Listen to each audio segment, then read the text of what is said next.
apa yang dia ingin selesaikan dalam tanda kutip adalah ngorbanin bapaknya dia dan dapetin duit atau kekayaan dari hasil numbalin bapaknya itu. Dia ngejual jiwanya ke si Nyai ular yang tadi itu. Ya ini ada apa lagi nih gitu. Ya masa kita ngegiles kepala orang, pas kita cek dan bener bus yang gua tumpangin itu ngelindes kepalanya orang yang tadi ngalip kita. Itu cewek tuh, dia mau sekolah. Seminggu setelah gue ketemu Fadil, gue dapat kabar tuh dari orang kantor juga kalau bokapnya dia tuh meninggal.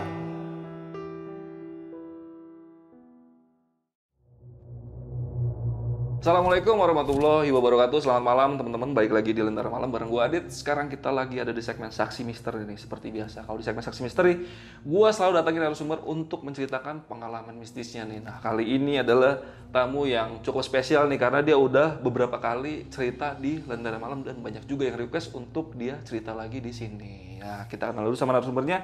Buat kalian yang belum kenal sama narasumbernya, Galih, apa kabar Lih? Baik, alhamdulillah. Apa kabar, Bang? Baik. Sehat ya?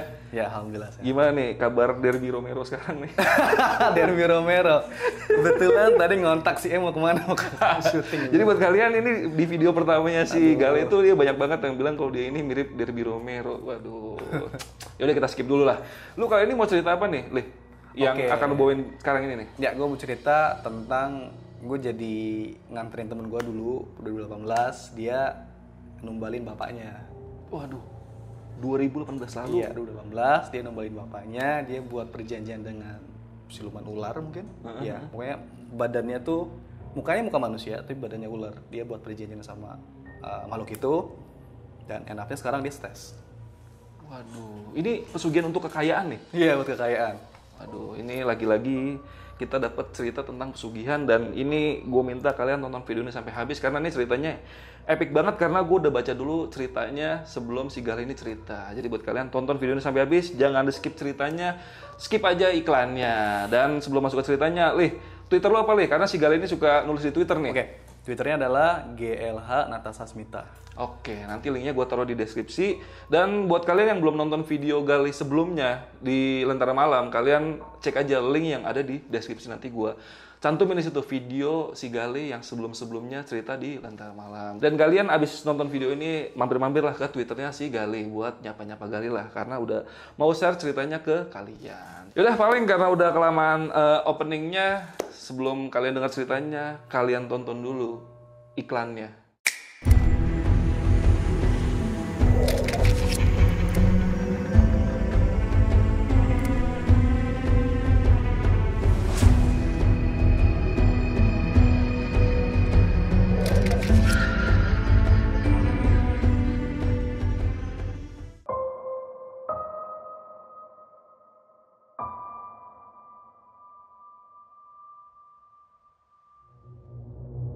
Pada kesempatan kali ini, gue mau share tentang pengalaman gue pada tahun 2018.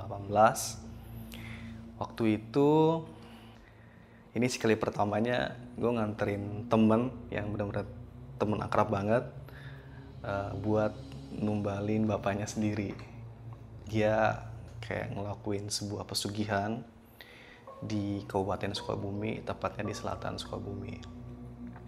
Kejadiannya pada tahun 2018 ketika gue masih bekerja di Kabupaten Tangerang. Waktu itu gue ada temen kantor sih sebenarnya, tapi beda departemen, tapi kita satu gedung gitu. Agak jarang ketemu, tapi kita sama-sama ngerantau di Tangerang. Jadi bisa dibilang sedikit ada kesamaan lah, akrab karena sama-sama perantau kan. Suatu pagi sebelum gue berangkat ke kantor, hujan pagi-pagi dan gue agak sedikit males buat ke kantor. Terus ada notifikasi di handphone, terus gue cek, ternyata dari teman gue itu. Ya bisa gue bilang inisialnya Fadil aja ya. Nah, gue ada notifikasi dari si Fadil, dia bilang nanti siang ketemu dia di salah satu mall di BSD untuk ngobrolin sesuatu. Gue mikirnya adalah ini anak sebelumnya nggak pernah ngasih atau nggak ngirim pesan yang sedikit serius nih gitu. Kalaupun emang ketemu, ya kan bisa ketemu di kantor atau nggak di kantin kantor kan. Pagi itu gue mikirnya kayak, ya udahlah mungkin dia emang ada sesuatu yang sedikit konfidensial yang nggak pengen orang denger, terus pengen kita berdua doang denger. Jadi dia ngajak makan gue di mall di BSD City. Setelah beres-beres, gue pergi berangkat kantor tuh. Tapi sebelumnya gue mampir dulu ke Alfamart, ya kan? Atau enggak ke ya di Alfamart di beberapa kilo sebelum sampai ke kantor, gue mampir dulu ke situ untuk beli roti sama beli kopi. Pas gue parkir, di situ gue ngeliat ada kakek-kakek dia bawa sepeda, kayak lagi nungguin hujan. Terus gue bilang, kayak hujannya awet ya dari pagi. Kakek itu cuman kayak senyum doang, dia nggak ngebales sapaan gue, karena gue mikirnya kayak ya berhubung dia kan udah senior tuh, ya nggak ada salahnya gue sapa kan. Tapi pas gue mau masuk ke dalam Alfamart itu, pas gue buka pintu, dia bilang, nanti jangan kemana-mana, gak usah ikut ya. Lah gue bilang, dalam hati gue adalah ya gue cuma mau ke kantor doang, kerja gitu seperti biasanya, dan gue juga nggak akan kemana-mana lagi kan. Tanpa ambil pusing, gue bilang, ya kek, saya cuma ke kantor doang kok. Gue masuk ke Alfamart, ambil yang mau gue beli, roti dan kopi. Kemudian gue bayar ke kasir. Pas gue bayar, mbaknya bilang, mas, tadi ngobrol sama siapa? Itu kakek-kakek yang di depan, mbak emang gak lihat? Mbak saya ngomong sendiri tadi lah. Saya ngelihat mbak, saya bilang gitu kan. Gue ngelihat nih, itu kakek ada di depan. Dan sekarang pun masih ada, tapi si mbaknya gak bisa ngelihat. Akhirnya gue nggak mempedulikan, gue nggak mau berdebat saat itu sama si kasir Alfamart. Gue cepet-cepet bayar, kemudian lanjut perjalanan ke kantor. Nah dari parkiran pas gue mau ke kantor itu si kakek kayak masih ngeliatin ya dari depan si pintu masuk si Alfamart itu kan. Gue juga sebenarnya nggak mau ngeliat, cuman kayak kelihatan gitu. Ya gue nggak mau memperdulikan dia. Akhirnya gue langsung cepet-cepet ke kantor. Dan sesampainya di kantor, pas mau jam makan siang, si Fadil ngingetin lagi tuh by WhatsApp. Dia bilang, nanti jangan lupa makan siang sama gue di mall di BSD City ya, di salah satu restoran di sana juga. Terus gue bilang, iya, ntar gue bentar lagi OTW. Akhirnya, kira-kira jam 12 lewat 5 menitan gitulah, gue mulai keluar dari kantor. Gue nyamperin si Fadil yang udah sampai duluan di mall sana. Di basement dia juga terus ngotakin gue di mana. Gue bilang ya ini gue lagi mau di basement nih, lagi parkir gitu. Dia kayak gak sabaran waktu itu gitu. Gue bilang nih ada apaan sih anak tumben ngajak ketemuan di luar, plus kayak agak rusuh nih sikapnya dia kan. Akhirnya gue ketemu dia di sana, gue makan sama dia.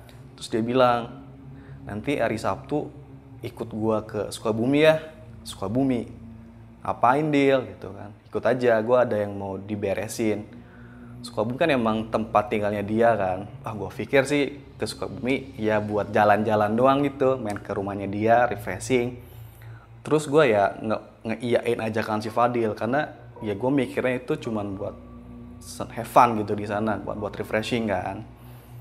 Akhirnya setelah pulang kantor, gue coba ngajuin cuti tuh untuk hari Seninnya kan, in case gue kecapean pulang dari Sukabumi. Dan itu cutinya di approve sama atasan gue. Jumat malam setelah pulang kantor sekitar jam 9 mau ke jam 10 lah, si Fadil udah ada di depan kosan gue. Dia udah nyamper, terus gue naik mobilnya dia juga. Tapi pas kita mau berangkat, dia bilang ada sesuatu yang harus gue beli dulu ya Li. Ya udah, gue pikir ya mungkin dia mau beli makanan atau minuman atau apapun itulah, atau oleh-oleh buat keluarganya dia kan. Tapi yang dia beli itu adalah, gue agak aneh nih, dia waktu itu kayak ke sebuah rumah masih di Tangerang juga, dia ngambil ayam warna hitam, terus ngambil kelapa 3 biji kelapa muda gitu.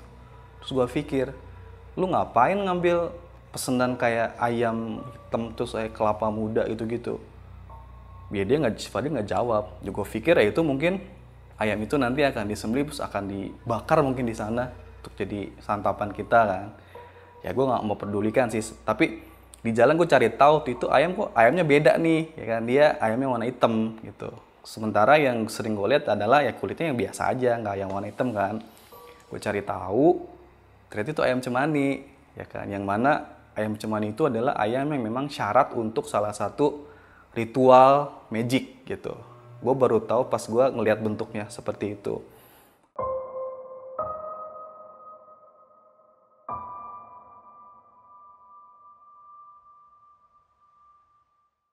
Terus gue tanya, Dil, lu yakin mau bawa ayam begitu? Itu kan ayam cemani. Ya, Fadil bilang ya, emang kenapa gitu kan? Gue benci bokap gue, Li. Gue mesti nyelesain sesuatu. Lah, ya udah lu benci bokap lu, tapi nggak usah ajak-ajak gue ke dalam masalah yang internal keluarga lu sendiri gitu kan. Gue agak kesel tuh waktu pas perjalanan ke Sukabumi kan. Akhirnya, ya gue juga nggak mau berdebat, gue tidur. Sesampainya di Sukabumi, arah mobilnya tuh beda, bukan ke arah ke rumahnya dia. Karena basically gue pernah ke rumahnya dia dan gue tahu tuh rumah dia di mana kan, di kota. Sementara ini kita arahnya ke selatan gitu. Ke selatan, which is itu deket pantai Pelabuhan Ratu kan. Nah di situ gue udah mulai berasumsi aneh nih. Kenapa nih kok tiba-tiba arahnya tuh ke arah selatan, bukan ke arah rumah dia di kota kan. Terus gue tanya lagi, Dil, lu yang bener aja Dil. Ini mau kemana kita sebenarnya? Kok ke arah pantai gitu. Terus dia bilang ya, dia cuma bilang, gue benci bokap gue mesti harus nyelesain satu permasalahan sama dia. Gue bilang lagi kan, ya itu urusan lu sama internal keluarga lu, gak usah ajak-ajak gue kan. Kalaupun emang kita mau ke pantai ya udah bilang, gak usah bilang mau ke rumah lu gitu. Tapi gue penasaran nih, sebenarnya ini kita mau kemana gitu kan. Arahnya mau kemana nih, gue waktu itu gak punya pilihan juga. Ya kalaupun turun tengah jalan juga gimana, tengah malam, gak ada kendaraan. Ya konyol juga sih kalau misalkan gue tiba-tiba harus keluar dari mobil terus pergi gitu. Karena gue penasaran, gue ikutin tuh maunya si Fadil seperti apa kan. Sampailah kita di sebuah tempat, di sebuah desa, itu terpencil banget di selatan Sukabumi. Kayaknya itu deket laut deh. Kalau sana gue masih denger kayak deburan ombak waktu itu. Tapi si desanya itu dia agak jauh, kita masuk ke dalam. Nah kemudian kita parkir di sebuah rumah. Gue pikir kita udah sampai kan di sebuah rumah itu. Tapi ternyata beberapa menit setelah kita parkir itu ada 2 ojek yang ngejemput kita. Oh mungkin gue pikir ini ke rumah neneknya si Fadil kali ya, atau enggak mungkin ke rumah saudaranya dia. Si Fadil ribet tuh sambil bawa ayam, sambil bawa kelapa muda 3 biji di tangannya itu. Terus gue kayak nggak mau bantuin dia kan, ya buat apa gue bantuin orang kayak gitu kan. Perjalanan dari penitipan mobil sampai ke rumah yang dituju itu lumayan jauh, sekitar setengah jaman. Dan itu di sepanjang jalan tuh banyak kebun banget, gelap. Itu literally nggak ada penerangan sama sekali, gelap, nggak ada listrik di sana. Di sepanjang jalan juga banyak banget gangguan yang gue lihat, banyak banget makhluk-makhluk yang nampakin dirinya gitu di kanan kiri, ada pocong, kuntilanak, gitu-gitulah makhluk-makhluk yang sejenisnya tuh kayak mereka penasaran gitu. Terus dan begonya gue ngeliat ke kanan, terus gue ngeliat ke kiri tuh mereka ada gitu, kayak nampakin. Akhirnya gue mikir kayak ya udah gue fokus ke depan, nunduk, gak usah ngeliat yang aneh-aneh kan. Sampailah kita di selang setengah jam itu kita sampai di sebuah rumah terpencil satu-satunya di situ, jauh dari mana-mana, semi gubuk rumahnya dan gak pakai listrik, pakai petromak. Gue pikir ini mungkin rumah neneknya si Fadil nih kan. Akhirnya si Fadil bayar ongkos ojeknya itu. Kemudian kita masuklah ke dalam gubuk rumah, ke dalam rumah itu yang sedikit semi gubuk ya. Dan gue ngelihat ada nenek-nenek di situ di dalam, di tengah ruangan itu ada nenek-nenek lagi duduk. Gue pikir itu neneknya dia kan. Akhirnya ya sebagai tamu memperkenalkan diri lah. Saya Gali dari Jakarta, gini-gini temannya Fadil gitu. Tapi si Fadil nggak memperkenalkan diri. Lah kok gue yang memperkenalkan diri kan? Gue pikir ini neneknya apa siapa nih gitu kan. Akhirnya ayam cemani dan 3 kelapa yang dibawa sama Fadil itu diambil oleh anak kecil. Mungkin itu cucu nasi nenek kali ya. Diambil sama anak kecil itu ke belakang. Nah lalu di tengah-tengah obrolan kita ngobrol biasa aja tuh, dari mana, ngapain gitu-gitulah. Sampai si nenek tiba-tiba dia kayak ngerokok tuh. Dia mulai ngelinting kayak bako gitu, dia ngelinting, terus dia nyalain rokoknya itu, ces, pas dia nyalain rokoknya ya, mukanya dia berubah. Gue nggak ngelihat muka dia kayak nenek-nenek, tapi ngelihat kayak dia bentuknya itu lebih muda daripada itu. Dan di belakang si nenek itu banyak banget pasukannya yang lagi nungguin di belakangnya dia tuh. Itu bikin gue jiper banget karena gue berasumsi bahwa ini orang bukan orang sembarangan nih, ya kan? Gimana bisa di belakangnya dia tuh banyak banget pasukan yang ngedampingin dia. Itu bener-bener banyak banget pasukan yang ngedampingin dan gue nggak tahu itu tuh apa. Yang jelas itu bukan manusia, karena beda. Pas dia ngerokok, gue ngeliatin muka dia cuma senyum doang, gue juga senyum. Kayak seolah-olah kayak komunikasi lewat mata doang nih. Tapi gue jiper itu karena energi si nenek itu gede banget, jujur gede banget. Ditambah pasukan dia yang di belakang juga bikin gue down juga gitu. Yang efeknya adalah kepala gue pusing, kemudian mau muntah saat itu. Dan gue nggak bisa nahan untuk muntah saat itu kan. Terus gue bilang ke si nenek, "Nek, saya izin ke kamar mandi ya, nggak kuat mau muntah." Dia cuma ngangguk doang sambil tersenyum kan. Sementara di belakangnya dia tuh gue harus ngelewatin banyak banget pasukan dia. Ya udah gue nunduk aja gitu. Yang penting gue bisa ke WC bisa muntah di saat itu kan. Dan WC-nya itu adalah WC tipikal yang di desa tuh yang cuma ada sumur. Kita masih nimba dulu, itu serem banget di sana. Wanginya tuh bukan wangi apa ya, kayak bau bangkai gitu biasa itu. Gue nyium kayak bau bangkai di situ dan itu semakin ngebuat gue untuk muntahnya tuh banyak banget di situ kan. Gue nggak bisa nahan itu, akhirnya gue muntah di WC itu, gue bersihin muntahannya, terus gue tutup pintu WC-nya yang cuma setengah doang tuh karena tipikal WC di desa kan seperti itu, bisa dia tutupnya tuh cuma setengah doang. Setelah selesai, gue balik lagi ke ruang tengah ya, tapi mesti ngelewatin dapur dulu. Dapurnya biasa, nggak ada yang aneh. Pas di ruang tengah tuh, di sana di sebelah kanannya gue ngeliat ada 2 kamar. Yang satu tertutup, satu terbuka. Kalau tipikal di desa itu rata-rata kalau rumahnya tuh ada tirainya kan biasanya kan. Nah, satu kamar itu tirainya dibuka setengah, tapi pintunya juga dibuka nggak ditutup. Otomatis gue kepo kan, kok gue kayak tertarik untuk ngelihat itu kamar gitu. Akhirnya sedikit nekat juga gitu ya. Penasaran nih, ada apa sih di kamar itu? Pas gue lihat di kamarnya, banyak banget sajian di situ. Ada kembang, ada keris, ada jenglot, ada kayak tempat buat apa ya? Kayak kecil gitu, tungku gitu, mungkin buat bakar menyan. Pokoknya itu kamar kayak kamar khusus buat suatu ritual gitu.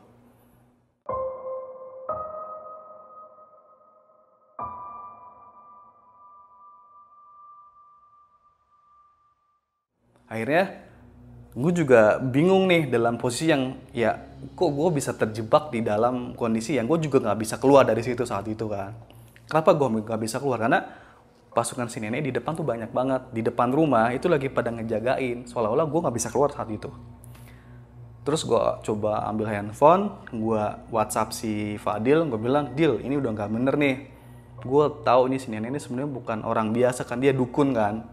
Gue kirim tuh WhatsApp ke dia, tapi nggak ada sinyal. WhatsApp gue nggak nyampe dong ke tempatnya dia, ke handphonenya si Fadil kan. Akhirnya gue mutusin untuk coba stay di situ. Gue ke ruang depan, gabung sama mereka yang lagi asik ngobrol. Terus gue bisikin ke si Fadil kan, "Dil, ini udah nggak bener. Gue tahu nenek itu bukan nenek sembarangan, dia dukun. Kita harus cepetan pergi." Dan dia ngebentak gue saat itu kayak, ya gue belum kelar urusan gue benci bokap gue, temenin gue bentar.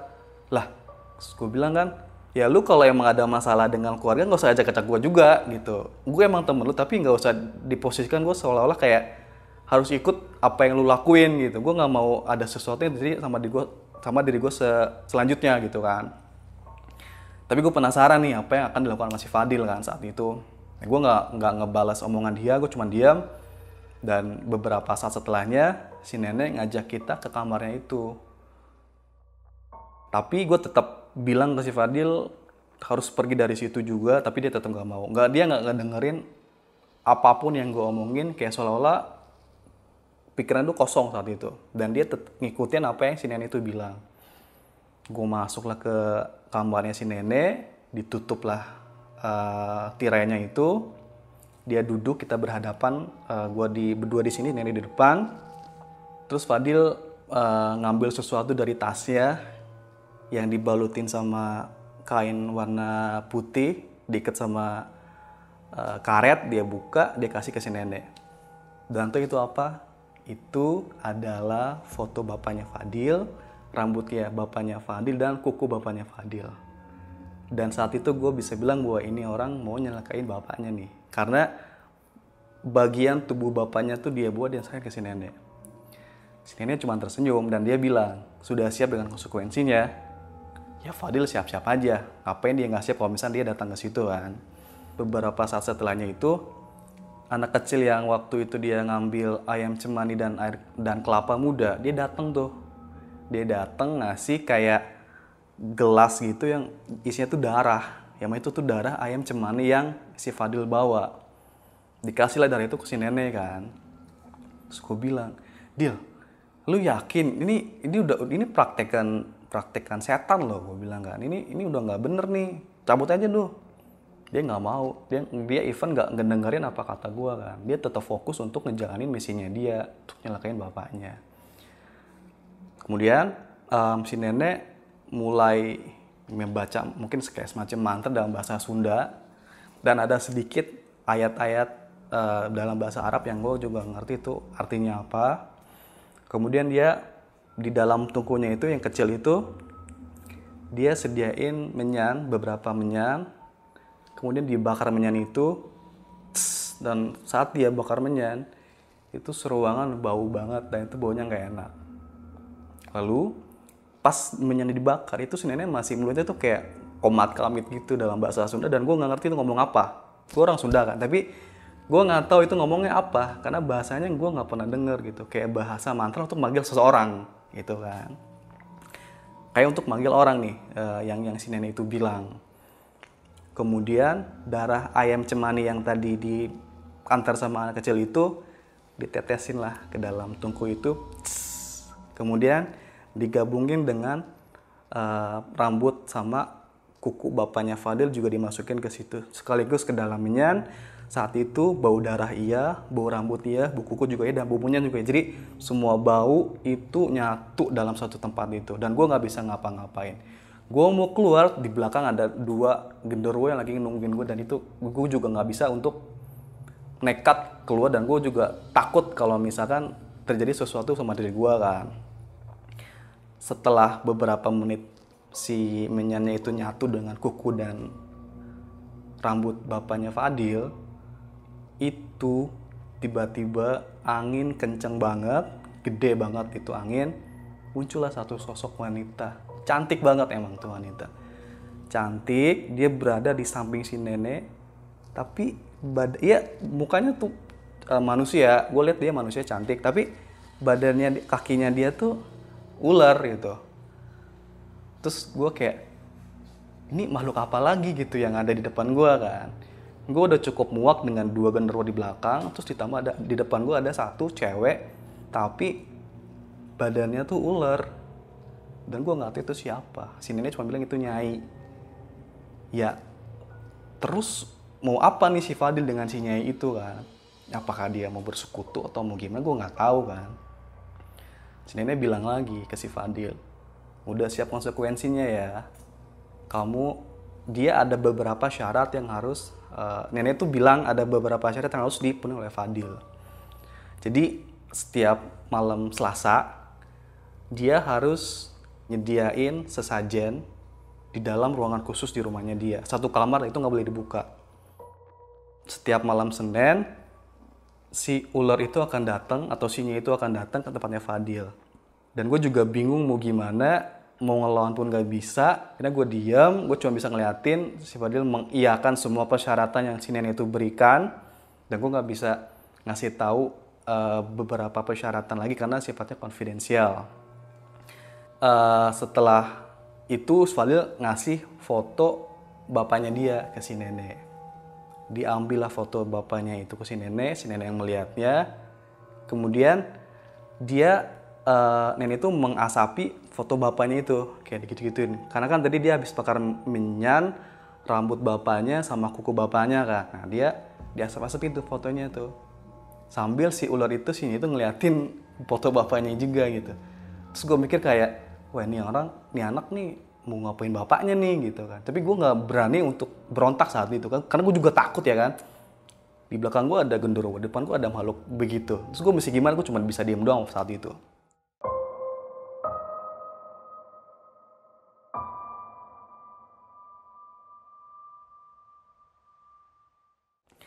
Lalu sisa darah ayam cemani yang tadi dicampurin di menyan itu sama si nenek dibaca-bacain, gue ngerti tuh dibacain apa. Kemudian diasepin lah sama menyan tadi itu, diasepin. Dan yang parahnya itu, si Fadil mesti harus minum darahnya itu. Semuanya, dia mesti harus minum darah ayam cemani, semuanya, sisa dari darahnya itu. Dan itu masih ada setengah lagi. Dan gue pikir kayak, lu yakin Dil mau minum darah ayam cemani yang ya itu bukan buat diminum darah gitu, dan buat apa juga lo minum darah begituan. Tapi dengan bodohnya Fadil nggak ada masalah dengan itu. Dia ngambil gelas itu terus dia minum depan gue kayak gini. Terus gue bilang kayak, ini orang, gue ngelihatnya kayak bukan Fadil nih gitu, karena matanya dia tuh agak sedikit hitam di sini tuh. Kayaknya dia emang udah mungkin dikuasain sama makhluk yang si Nyai itu, atau gimana gue ngerti deh. Yang jelas dia minum darah itu tanpa ada rasa bersalah sama sekali. Dia kayak minum air putih aja gitu. Dia abis minum dikasih gelas ke si nenek cuma tersenyum doang gitu. Habis itu gue sih cuma bilang ke si nenek gini, Nek, saya temennya Fadil, tapi tolong jangan bawa saya ke masalahnya Fadil gitu. Saya cuma nganter doang. Gue waktu itu emang agak sedikit takut kan, karena ya gue takut kebawa-bawa aja dalam ritual itu gitu. Gue cuma make sure ke si nenek ya gue orang yang nggak terlibat di situ. Dan si nenek dia nggak ngejauh, dia cuma kayak senyum doang, senyum udah gitu doang. Si nenek tuh kayak nggak ada, kalau gue nanya dia nggak pernah jawab gitu. Setelah Fadil minum darahnya itu, ularnya hilang. 2 genderuwo yang ada di belakang juga hilang tuh. Nah itu ritualnya berlangsung beberapa jam. Setelah itu gue ngajak Fadil untuk ke ruang tamu. Gue ngobrol sama dia. Gue emosi saat itu karena ya jangan memposisikan gue di posisi yang saat itu gitu. Gue nggak mau gitu kebawa-bawa dalam masalahnya dia kan. Tapi tetap si Fadil bersikeras bahwa dia pengen gue temenin untuk menyelesaikan apa yang dia ingin selesaikan. Dalam tanda kutip adalah ngorbanin bapaknya dia dan dapetin duit atau kekayaan dari hasil numbalin bapaknya itu. Dan terlebih lagi dia ngejual jiwanya ke si Nyai ular yang tadi itu gitu. Dia udah terlanjur seperti itu dan dia udah nggak bisa ngapa-ngapain kan. Dia sadar pas ngobrol sama gue waktu itu. Terus gue juga mau keluar dari rumah nggak bisa. Kenapa? Karena pasukan si nenek itu masih ada di depan rumah jagain gitu. Seolah-olah gue nggak bisa keluar dari rumah itu sampai semuanya itu selesai gitu. Gue mau keluar juga gue takut ya kan. Ya malam-malam gitu di tengah kebun satu rumah, terus gue juga nggak tahu arah jalan pulang seperti apa.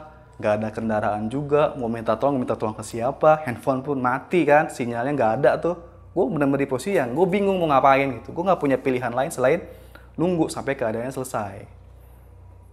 Fadil dan gue tetap masih ada di ruang depan. Si nenek masih ada di kamarnya dia gitu kan. Tapi menjelang subuh lah sekitar jam 4 itu gue dari jam 2 sampai jam 4 itu nggak bisa tidur sama sekali tuh. Gue tetap ngeliatin ke depan apakah pasukan nenek masih ada atau enggak. Pas menjelang mau subuh, gue ngeliat nggak ada siapapun di sana. Gue nekat lah ninggalin si Fadil di situ di rumah kan. Ya karena gue juga takut men, gue takut kayak sesuatu terjadi sama diri gue sendiri gitu. Gue memberanikan diri untuk keluar dari rumah. Gue gak peduli deh apa yang akan terjadi ya kan. Yang jelas gue pengen cabut dari itu rumah. Waktu itu jam 4-an, sekitar jam 4-an mau subuh. Gue keluar, lari secepatnya. Gue gak pakai sendal sama sekali, gak pakai sepatu juga. Gue udah kepikiran itu.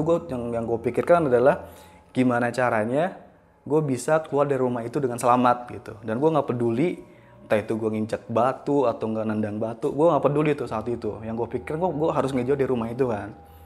Gue nekat keluar malam-malam, itu dingin banget, sepi, nggak ada orang, nggak ada pencahayaan. Gue juga bingung mau arah kemana.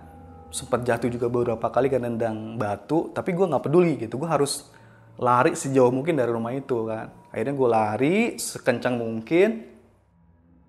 Dan gue dengar suara azan. Setelah gue dengar suara azan itu kondisi entah kenapa gue ngerasa kayak udah nggak takut di situ. Ketakutan yang tadi gue rasain itu kayak setelah mendengar suara azan itu hilang. Entah kenapa gue ngerasa kayak gue pede nih gitu untuk lari terus itu. Gue nggak ngerasa takut dengan gangguan di kanan kiri lah yang banyak liatin makhluk-makhluk seperti itu. Gue udah ngerasa pede nih. Sampai pada suatu tempat gue ngelihat ada bapak-bapak lagi motongin rumput ya, lagi ngarit tuh, lagi ngarit. Dia parkir motor di pinggir jalan. Terus gue bilang, "Pak, tolong anterin saya ke jalan ramai, saya mau pulang ke Jakarta. Ini saya kasih uang sekian." Si bapaknya mau banget nolong gue. Dia nggak banyak nanya apa yang terjadi sama gue kan, meskipun gue dalam keadaan yang kayak baju kotor gitu kan, karena sempat jatuh juga, terus nggak pakai sendal atau sepatu. Dia nggak nanya banyak tentang itu. Dia nganterin gue ke jalan raya. Sesampai di jalan raya, gue nunggu tuh beberapa saat kendaraan atau angkutan umum yang menuju ke terminal di Pelabuhan Ratu.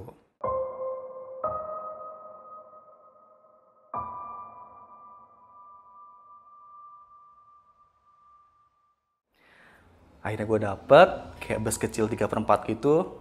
Gue gak peduli orang anggap gue gila atau gimana karena badan gue yang berantakan, yang kotor. Yang penting adalah gue bisa ke terminal, terus gue bisa pulang ke Jakarta. Gue naik bus itu, tapi anehnya ada lagi nih. Pas gue naik ke bus itu, mungkin beberapa menit setelah bus itu melaju ya, itu ada motor, dia kayak ngebonceng cewek, nyalip tuh. Gue waktu itu duduk di bagian depan dekat samping sopirnya kan. Dia nyalip kita, terus tiba-tiba jatuh. Terus kayak bannya itu ngegiles kepalanya, klek-klek. Dan gue ngerasa itu di bagian depan kan. Terus gue bilang kayak, ya ini ada apa lagi nih gitu. Ya masa kita ngegiles kepala orang. Pas kita cek dan bener, bus yang gue tumpangin itu ngelindes kepalanya orang yang tadi nyalip kita. Itu cewek tuh, dia mau sekolah. Duh, gue masih inget, palanya hancur banget. Terus gue bingung, gue mesti gimana ya kan. Gue juga takut banget jujur. Takutnya ya tahu tincer gue aja gitu si makhluk si Nyai itu kan. Karena gue lari dari situ. Dan gue gak ngerti kenapa tiba-tiba si cewek anak sekolah itu nyalip terus kegiles. Gue gak ngerti itu bisa terjadi begitu aja, kayak blek gue ngerasain itu kepala langsung kelindas sama bannya itu. Akhirnya si sopirnya ya dihakimin warga waktu itu. Kemudian ya kita dipindahkan untuk naik ke bus yang selanjutnya. Gue dapet tempat duduk di tengah. Waktu itu gue gak mau duduk di depan karena gue sedikit trauma. Sampailah gue di terminal Pelabuhan Ratu. Di situ gue cari bus untuk lanjut ke Jakarta. Gue dapet bus dan gue ngerasa aman di situ. Tapi gue tetap sedikit worry karena gue takut ada sesuatu yang terjadi sama gue di perjalanan kan. Dan alhamdulillahnya dari Sukabumi ke Jakarta itu nggak ada sama sekali kejadian aneh yang gue rasain.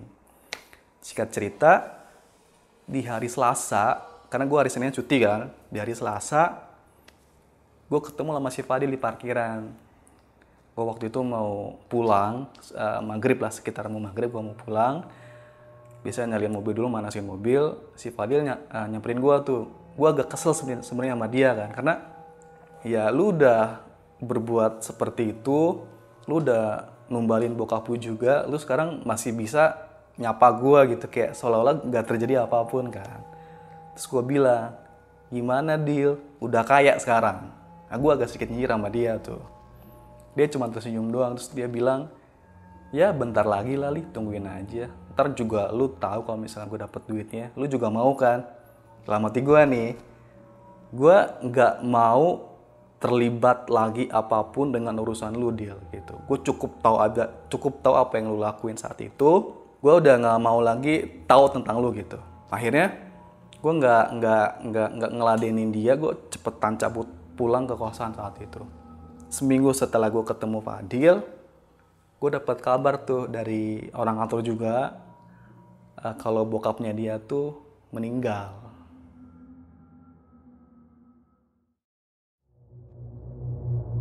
Oke, itu tadi cerita yang dibagiin sama si Gali nih. Thank you banget nih Gali udah cerita lagi di Lentera Malam nih. Thank you atas undangannya juga. Ini kalian jangan di-close dulu nih karena ini ceritanya masih belum selesai nih, masih banyak yang pengen gue tanyain tentang kelanjutan ceritanya si Gali tadi nih, Li. Iya. Yaudah Li, buat pertanyaan pertama nih yang pasti teman-teman ini penasaran nih. Nah kan terakhir itu tadi cerita lu kalau itu seminggu setelah lu ketemu sama si Fadil, bokapnya tuh meninggal. Iya, bokapnya meninggal. Lu tau nggak itu bokapnya meninggal dengan cara seperti apa gitu? Oke. Si Fadil bilang kalau bapaknya dia tuh meninggal dicekik sama makhluk yang besar. Makhluk gede, mungkin asumsi gue ada itu genderuwo kali. Oh. Mungkin genderuwo yang gue lihat waktu di rumah si nenek itu. Iya. Dia datang ke rumah bapaknya, dicekik seolah-olah bapaknya kehilangan nafas. Oh. Karena nyokapnya bilang bapaknya tuh nggak bisa nafas, kayak nahan-nahan di apa tuh di sini nih, di tenggorokannya gitu. Kayak nahan nafas gitu. Mungkin nyokapnya juga nggak bisa lihat apa yang terjadi kan. Ya orang berasumsi bapaknya meninggal karena sesak nafas. Tapi ternyata kan dia dicekik sama makhluk seperti Genderuwo. Iya. Nah tapi kan itu dari sisi mistisnya. Cuma kalau dari pas lagi diperiksa-periksa lagi ada nggak misalnya kayak si bokapnya itu punya riwayat asma atau penyakit pernapasan nggak sih? Enggak, Gitu. nggak ada riwayat pernapasan atau apapun. Berarti dia meninggal dalam kondisi sebenarnya lagi sehat-sehat walafiat. Lagi sehat walafiat. Tapi sebelumnya itu si Fadil cerita tuh, ada suatu malam bapaknya didatengin sama burung gitu, kayak burung gagak yang mau nyerang dia, tapi masih selamat gitu kan. Oh, Kayak burung gagak, tapi burung gagaknya tuh gede, bapaknya bilang kan. Terus kayak gue pikir kayak gimana bisa burung gagak datang ke kamar orang? Kan nggak mungkin kalau burung gagak juga. Ya gimana caranya gitu kalau burung beneran kan itu. Gue mikirnya lah ya mungkin suruhannya si Nyai itu. Nyai yang di Sukabumi itu. Iya. Mungkin buat kalian orang Sukabumi biasanya tahu kali ya tempat-tempat itu karena di Sukabumi itu banyak banget daerah-daerah yang berbau-bau mistis lah. Termasuk Mak Erot juga kayak tinggalnya di Sukabumi deh. Iya, Mak Erot bener ya? Iya. Buat kalian yang pengen membesarkan itu, silakan datang ke Mak Erot. Dan lanjut lagi nih, Li. Boleh. Kan udah nih kita bahas bokapnya yang meninggal nih. Nah setelah itu gue belum dapat jawaban nih dari lu nih. Si Fadil ini beneran kaya apa enggak, Li? Oke. 1 minggu bokapnya meninggal. Kemudian 1 bulan setelahnya dia resign dari kantor. Yang gue dengar adalah dia jadi kaya. Dia beli rumah, aset di mana-mana, dia beli mobil, di sosial media dia juga show off semua kekayaan dia. Iya. Ya gimana bisa sih seorang karyawan gitu ya bisa beli rumah, beli mobil Dalam waktu singkat. Iya, dalam waktu singkat dan gitu gaji dari mana gitu. Kalaupun emang warisan bokapnya kayaknya nggak mungkin deh dapetin seperti itu kan. Ya gue lihat dari medsosnya dia, ya udah berarti emang rencana dia berhasil gitu. Berarti dari yang sepenglihatan lu dia bener-bener nikmatin hasil Ya, pesugihan. dia nikmatin hasil pesugihannya meskipun dia seminggu sekali di malam Selasa harus nyempetin waktu untuk si Nyai itu datang ke kamarnya dia. Gua nggak ngerti mereka ngapain, tapi salah satu perjanjian dari pas kita di Sukabumi itu seperti itu. Dia harus nyediain tempat di hari Selasa malam untuk si Nyai dan nyediain sesajen juga di situ. Waduh, nih kan biasanya kalau orang tumbal itu kalau pesugihan biasanya yang gua tahu tuh itu nggak mungkin dia cuma 1 kali ngasih tumbal, biasanya kan berurutan. Nah kabar terakhir lu tahu nggak kabar terakhir dari si Fadil itu kayak gimana? Oke. Pada tahun 2019 sebelum COVID nih, bulan Desember, dia sempat kontak gua tuh. Tapi gua nggak terlalu mau banget untuk balas WhatsApp-nya dia sebenarnya kan. Tapi dia maksa-maksa buat ketemu. Akhirnya gue ketemu dia di Jakarta waktu itu Desember, kayak mau tahun baru kalau nggak salah. Aku ketemu dia di Jakarta, dia ngobrol, dia bilang dia minta bantuan gue lagi untuk menghentikan apa yang sudah dia perbuat gitu. Terus gue pikir kayak, ya lu udah buat perjanjian sama mereka, lu udah oke gitu. Terus sekarang lu mau mengenggakkan, untuk membatalkan itu nggak mudah gitu kan. Dan gue juga orang biasa yang nggak bisa bantuin itu gitu. Gue udah kasih tahu dia sebelumnya cara dia tuh salah gitu. Maksudnya kayak sebelum itu kejadian bapaknya meninggal, gue udah bilangin dia kan, jangan buat perjanjian dengan makhluk seperti itu. Karena nyokapnya meninggal. Waduh, adiknya meninggal. Terus sekarang ngincer dia nih. Si Nyai itu, ngincer si Fadil. Ngincer si Fadil? Iya, makanya dia ketakutan, dia nggak mau mati lah. Ya itu udah konsekuensi yang harus diambil sebenarnya. Dia udah make decision with setan itu, ya udah mau gimana. Waduh, berarti terakhir tuh setelah bokapnya meninggal, nyokap sama adiknya juga meninggal. Betul. Dia emang kaya sekarang, kaya banget ya, gue tahu sih. Tapi sekarang dia stres karena dia nggak mau mati. Ya gimana? Oh, sekarang terakhir update 2021 ini dia masih hidup tapi stres. 2020. 2020? Iya. Itu 2020 dia Iya. kondisinya stres? Iya, stres kayak linglung gitu lah. Gue waktu itu sempat main ke Sukabumi juga. Kebetulan dia sekarang tinggal di Sukabumi. Ya begitu keadaannya, kayak orang apa ya? Linglung lah gitu. Ditanya juga jawabnya A, B, C, D, ya kayak orang bego. Waduh, berarti terakhir kali lu ketemu sama si Fadil itu 2020 itu? Iya, sebelum COVID. Sampai sekarang lu belum ketemu lagi dan belum tahu kabar si Fadil lagi? Gue nggak mau terlalu ikut campur sih dengan masalah dia. Karena gue juga takut ya. Iya. Takut kalaupun ya gue nggak menutup kemungkinan itu akan terjadi buat ke gue juga. Kalau misalnya gue terlalu ikut campur ke masalahnya dia gitu. Iya, bahaya sih kayak gitu ya. Bahaya. Taruhannya nyawa sih. Iya, makanya gue ngebatasin diri lah. Kalau gue juga nggak bisa bantu dia, gimana cara bantu ya? Iya, wah gila sih. Ini cerita dari si Gal ini bisa kalian petik hikmahnya nih. Jangan sekali-sekali kalian coba untuk buat pesugihan lah ya. Karena Iya, pesugihan. nikmat sesaat, endingnya seperti itu. Iya. Biasanya yang berhubungan sama dunia-dunia gaib pasti endingnya nggak bagus ya. Ya berujung kematian, ya gila juga. Gue sempat berapa kali sih dengar cerita yang ujung-ujungnya jadi gila, stres gitu. Iya, Dan stres. ini terjadi sama si Fadil. Iya, sama teman gue juga tuh masalahnya. Waduh. Ya udah pokoknya thank you banget Gali udah share cerita di sini, dan jangan lupa kalian main ke Twitternya si Gali nih, karena Gali juga seorang suka nulis ya di Twitternya ya. Suka bikin Twitternya apa? Sekali lagi nih. Di GLH Natasha Smita. Oke, nanti linknya gue taruh di deskripsi. Abis dari sini kalian mampir-mampir aja ke Twitternya si Gali. Gali, sekali lagi thank you banget udah mampir ke Lentera Malam. Gue Adit dari Lentera Malam. Gali izin pamit.